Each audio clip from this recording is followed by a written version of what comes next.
ICC champions ट्रॉफीमध्ये दुबईतल्या अखेरच्या साखळी सामन्यात उद्या भारताची गाठ न्यूझीलंडशी पडणार आहे। या सामन्यात मोहम्मद शमीऐवजी डावखुरा वेगवान गोलंदाज अर्शदीप सिंगला भारतीय संघात स्थान मिळू शकतं। रोहित सेना आणि किवी फोजेनही दोन्ही साखळी सामने जिंकून आधीच सेमीफायनल गाठली आहे। त्यामुळे दोन्ही संघांसाठी उद्याचा सामना म्हणजे उपांत्य फेरीची रंगीत तालीम असणार आहे।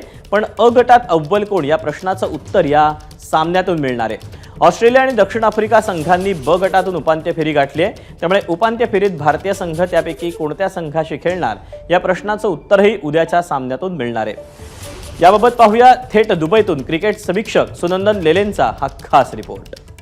तब्बल 7 दिवसांच्या विश्रांतीनंतर दुबईच्या स्टेडियमला परत एकदा जाग येणार आहे, कारण गटातील 2 अव्वल संघ हे एकमेकांना मल्लासारखे भिडणार आहेत।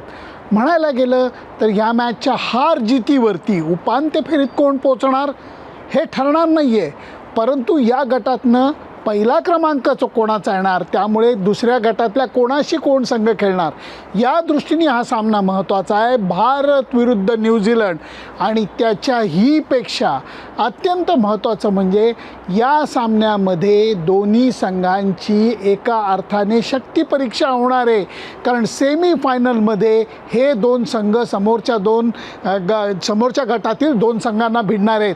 आणि अजून एक बारीक किनार या सामन्याला आहे। ती किनार अशी आहे की भारतामध्ये झालेल्या टेस्ट सिरीजमध्ये न्यूझीलंड संघाने भारतीय संघाला 3-0 पराभवाचा दणका दिलेला होता।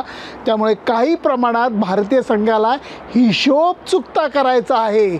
आणि बघायला गेलं कागदावर तर दोन्ही संघ अगदी समान तुल्यबळ आहेत। बॅटिंग घ्या, बॉलिंग घ्या, फिल्डिंग घ्या, सगळ्यामध्ये ऑलराऊंडर्स म्हणायला गेलं तर त्याच्यामध्ये सुद्धा समानता आहे। मी एवढंच म्हणेन, रोहित शर्माच्या पायाची दुखापत बरी झाली आहे की नाही हे बघायला लागेल। त्याचबरोबर गेल्या सामन्यामध्ये भारत विरुद्ध पाकिस्तान सामन्यामध्ये विराट कोहलीने अफलातून शतक केलेलं होतं।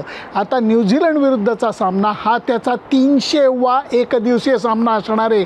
त्यामुळे गेल्या सामन्यातलं शतक 300वा एकदिवसीय सामना या अर्थाने विराटसाठी सुद्धा न्यूझीलंड विरुद्धचा सामना म्हणजे एक सोहळा आहे। भारतीय संघाला जसं म्हणलं तसं हिशोब चुकता एवढ्याकरता करायचा आहे की टेस्ट सिरीजमध्ये झालेल्या पराभवाचा बदला हा चुकीचा शब्द आहे, परंतु वचपा हा नक्की काढायला आवडेल, कारण ती मानसिक शांतता भारतीय संघाला हवी आहे।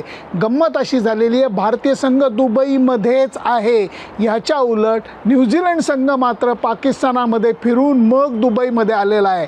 भारतीय संघाच्या दृष्टीने ॲडव्हान्टेज एवढाच आहे, या मैदानाच्यावरती खेळून भारतीय संघाला इथल्या हवामानाचा, इथल्या विकेटचा, इथल्या आउटफील्डचा चांगल्यापैकी अंदाज आहे।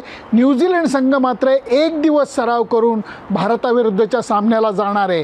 या सगळ्या अर्थाने विचार करता आत्ताच्या घडीला तरी न्यूझीलंड पुढे आहे का भारत पुढे आहे हे सांगता येणार नाही, परंतु या सामन्याला गर्दी नक्की होणार आहे, कारण या गटातील हा सर्वात महत्त्वाचा सामना समजला जातो आहे।